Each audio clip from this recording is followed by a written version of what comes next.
All right, and we are live. What's up, Arsenal crew? Happy Friday. Beautiful sunny day. Perfect day for a happy hour at Dancing Gnome.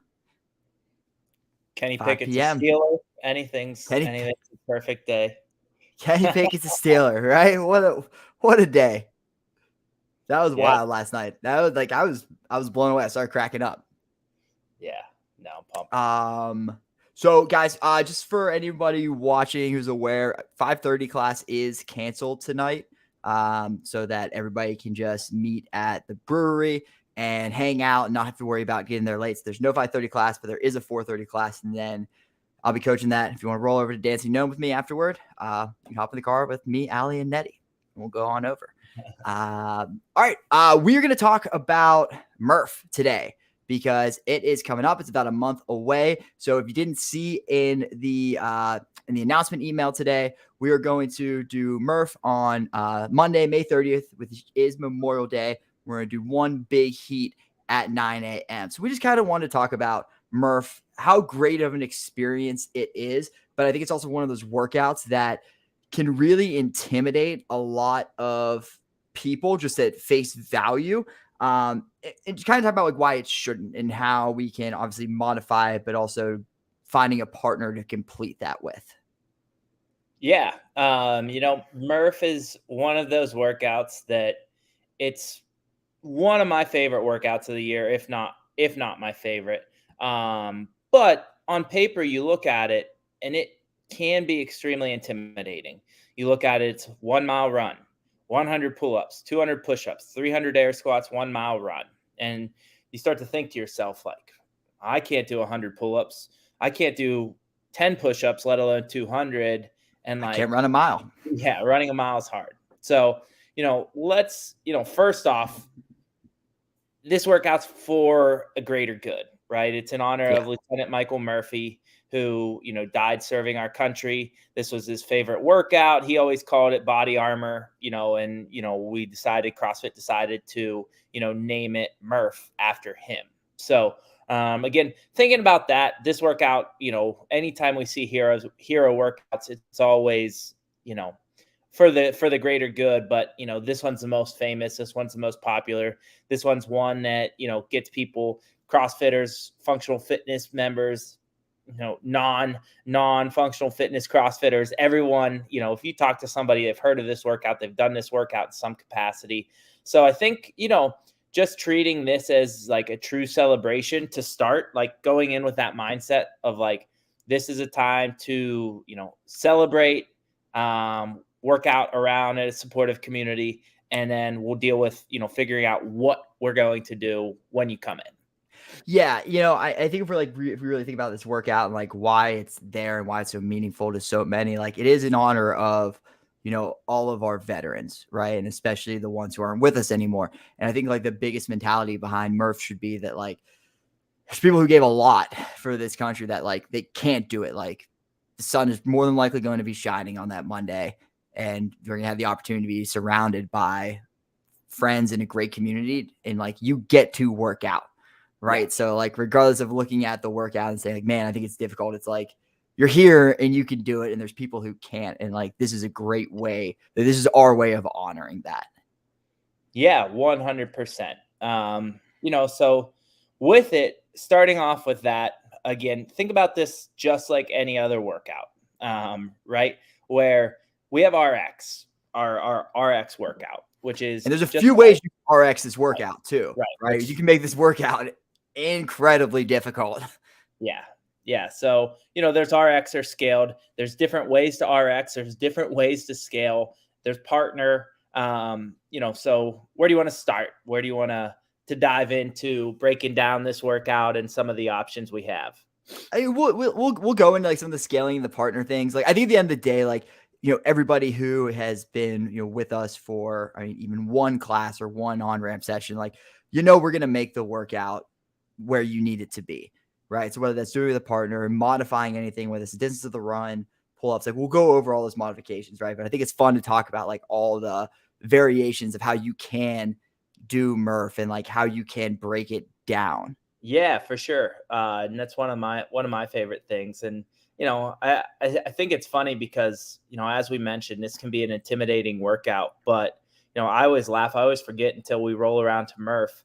Like, most of you know Kelly, my wife, prior to shoulder injury, pregnancy. Kelly's a pretty good athlete, and Kelly's never RX Murph, which is, Bet totally Casey fine. has. Yeah, totally fine. But she just, yeah, that'll be, she probably will. But it just goes to show you, like, it's just not something that's ever like that volume. She's always known. She's always had a bad shoulder, so she's just like, I would be crushed for a long time if I did 200 push-ups and 100 pull-ups. So she just does partner Murph like pretty much every year, which is awesome Yeah. and totally fine. And just know that there's zero shame in doing partner Murph, right? You're still going to most likely run either a mile or two, and you're going to do 50 pull-ups or pull-up variations, 100 push-ups or push-up variations, and 150 air squats. So, like, that's a workout for sure. There's no shame whatsoever in partnering up with somebody for Murph. What's the hardest variation of Murph? So the hardest variation of Murph is wearing a 20 or 16-pound weight vest and doing everything on partition, meaning you run your 1 mile, you then do 100 pull-ups, you then do all 200 push-ups, you then do all 300 air squats, and you then run 1 mile again. That is the hardest variation. That was the worst Murph experience I've ever had. Going out on that second run after the 300 air squats in a weight vest, like, I've never felt my legs like that before. It's really bad. I was actually thinking I might do that again this year, but we'll see. I'm looking for a partner. If anybody wants. That's the worst. That's the worst way. That's I think it was, if you go back to the 2016 games, that was the way they had the legit games athletes do Murph, at least that year. And it was in the hot California sun. Stuff didn't go. People were getting crushed Super well for some athletes. So that's the hardest way to do Murph. The most common way to do Murph, I think, is a good segue next, is you run your mile, you then do 20 rounds of Cindy. So those of you that don't know Cindy, 20 rounds of 5 pull-ups, 10 push-ups, 15 air squats. That's the most common way. If you've never done Murph before and you're looking to attempt it, whether it's RX or scaled, that's really what we would recommend you attack Murph with, because it keeps you nice and steady, nice and consistent. No set ever feels like it's piling up for too many reps. And you most of the time can hold a relatively consistent pace across those 20 rounds. The other kind of nice way to do that is if you're somebody who struggles with a high volume of push-ups, is, same concept, but doing 5 push-ups, 5 pull-ups or pull-up variations, 5 more push-ups, then your 15 air squats. So you're just breaking up those, or you're basically bookending the pull-ups with push-ups. You don't have to do 10 straight through. You can just do 5 and 5. And that generally keeps people going for a little bit longer. Yeah, because, if you couldn't guess, the push-ups are the worst part of Murph. The push-ups are the limiting factor. No matter where you are, how good you are, the push-ups get hard, really hard, pretty fast. So, that strategy of 5, 5, 5, 15 tends to help keep you a little bit more consistent and avoid totally blowing up at any point. Yeah, if you're gonna RX it or get close to RXing, that's probably the way that 90% of people should do it. Like, if it's something that you've RXed like that before in the past, doing the attempting the unpartition could be like a really great challenge for you. And there is that middle variation too that they did at the games a year or two ago. There was it was basically 5 rounds. It was like I'm not gonna be able to do the math. Yeah, 20, 40, 60. Yeah. 20, 40, 60. Yeah, that's actually that's what I've done the past 2 years, maybe even 3 years. And it's a good challenge. Again, after they did Murph on partition, they did it 5 rounds, 20, 40, 60. Again, push-ups are the hardest part. Doing, that 4th or 5th set of 40 push-ups is really rough. Even doing 60 air squats and trying to not have totally crappy form, gets hard. So that's a more advanced way, but a way to make it hurt, but not make it hurt quite as bad as doing it unpartitioned. The other sort of right in the middle of what we described is 10 rounds of 10, 20, 30, right? So, Yeah.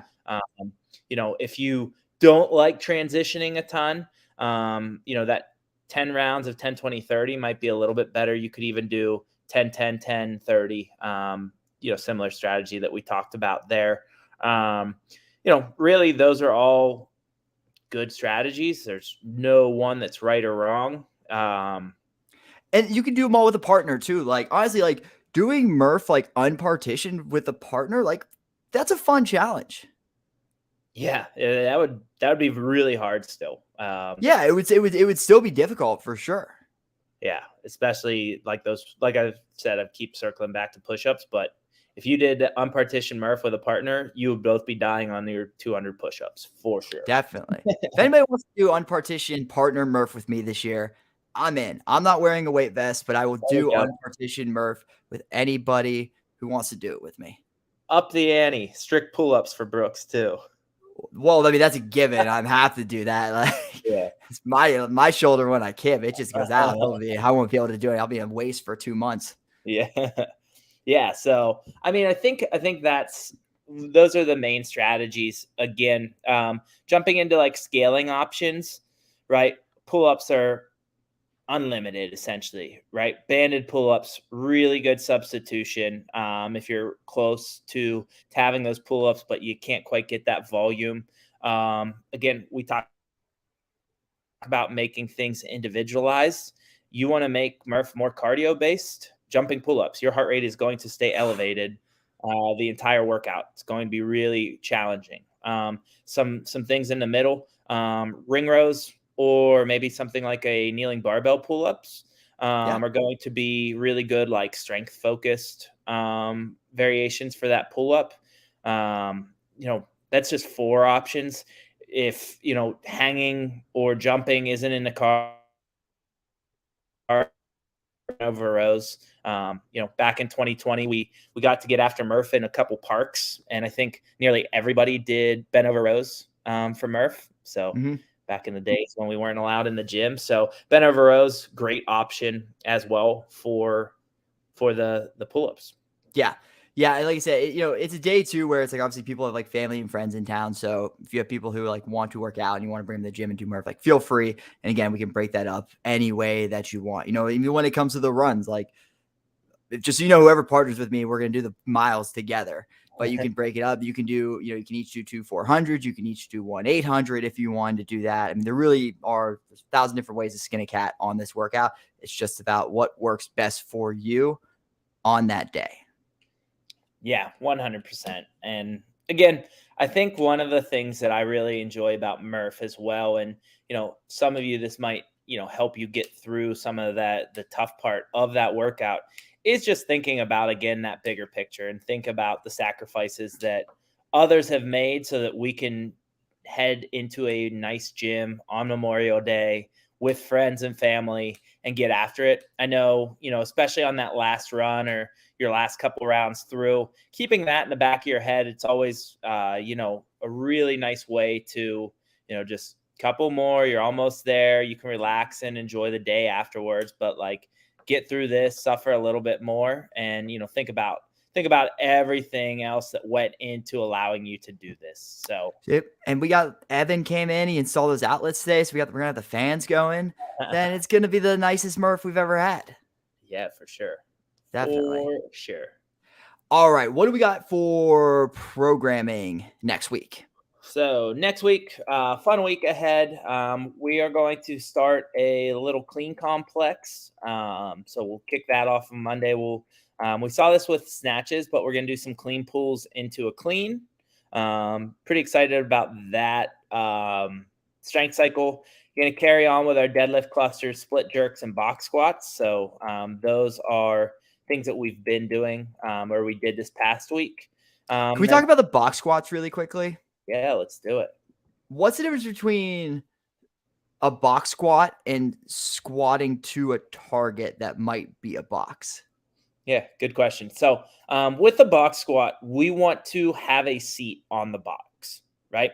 Now, we are not just going to plop onto the box, dead stop, and then try to stand up. Instead, we're going to keep everything nice and tight, just like we would talk about on a regular squat. Ideally, as long as knees are healthy and things like that, we're gonna have that box just below parallel. So, for some of you that tend to really bottom out or get super deep into your squats, this is actually going to feel probably better because your butt's not going to touch your calves as you lower down. And then it's really great to work through some sticking points of your squat. So, myself as an example, I almost never get buried in the bottom of a squat or a clean. I can get out of the hole, but I get stuck a lot of times about a quarter to a half of a way out of my squat. So, box squats are a really good way for me to work on fully engaging my glutes and my posterior chain to keep driving once you get out of the bottom. So, went a little off topic there, but basically, we're looking to have a seat on the box, maintain tension, stay tight, and then grip our feet into the ground, driving our knees out, activate our glutes, and stand tall. Whereas a squat to a target, we're more looking to just touch that target and explode out.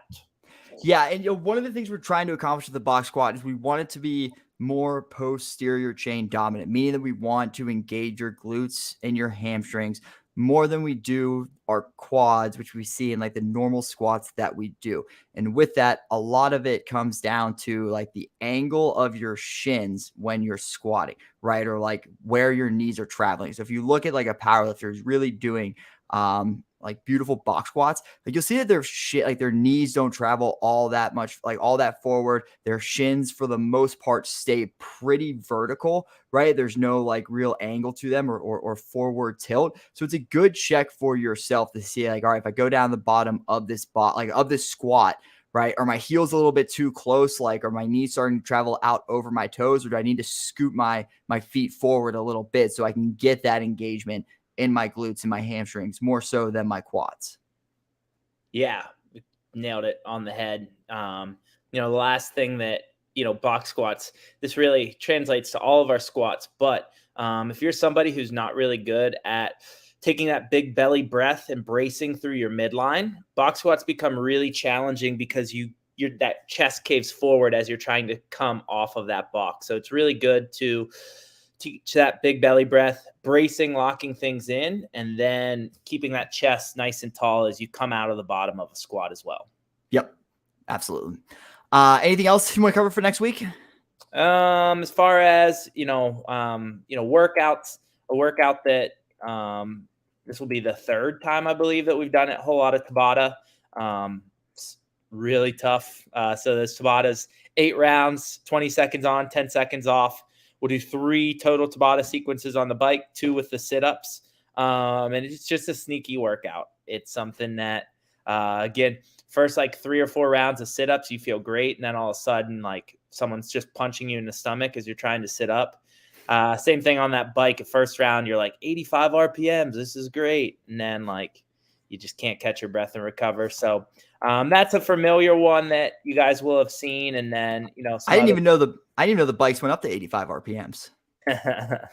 Ask Daniel or JB about that. Yeah. But yeah, other than that, some other fun pieces. I really like, personally, Monday's my favorite workout with one of those EMOMs where we're going to do some double unders and then heavy power clean after the double unders. Athlete's choice, which I always feels like a really good test because it forces people to work slightly past where they might if there was just like a weight written on the board. So it forces each person in class to really think about what's in it for them, what they're looking to do that day, and choose wisely. Shoot for the moon. That's why it's called Moon Boy. Shoot for the moon. As heavy as you can. Yeah. All right. Yep, that's about it, guys. It's gonna be a great week. So again, no 5:30 class tonight. But definitely join us for happy hour at Dancing Gnome. People are gonna get there around 5 o'clock or so. Regular class, Sunday class is still on, even with the marathon and all that. you are running in the marathon, whether it's the half, the relay, the full, best of luck. We'll be cheering for you. That's all we got. Yeah. One other thing, if you're listening to this before you come, sometimes the parking lot at Dancing Gnome can be a little like tight or tricky. But there's tons of street parking in Sharpsburg. So don't turn away and leave us. If there's no parking in the parking lot, you can literally basically just park anywhere on the streets in Sharpsburg. Tips from a local. You got to love it. All All right, guys. We'll see you later. Thanks. right, bye, guys.